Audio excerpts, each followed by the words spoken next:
All right, we're a little bit closer, getting ready to change the bit. The first thing we need to do is disconnect our power cord. You want to disconnect it and keep the end of the cord in your sight so that you can be sure nobody plugs it in by mistake while you're working on the machine. The other thing you need to do is disconnect your compressed air line from your pressure gauge so that there's no air pressure on the machine while you're working on it. Next thing I'll do is take off the center plate, gives me a little bit more room. And I've got my tools laid out. I've got a 3mm and a 5mm Allen key and a 13, 18 and 22mm open end wrench. Step one here, we'll take the chip breaker out. Chip breaker is held in place with a small screw.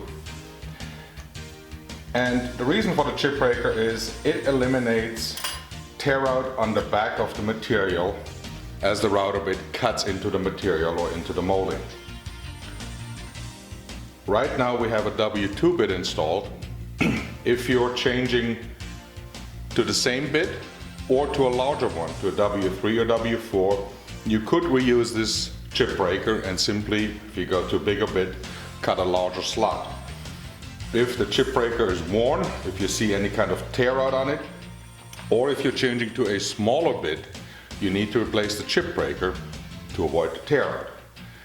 I'll be changing from a W2 to a W1, so we'll also install a new chip breaker, and we do ship new uncut chip breakers with each new router bit that you get from us.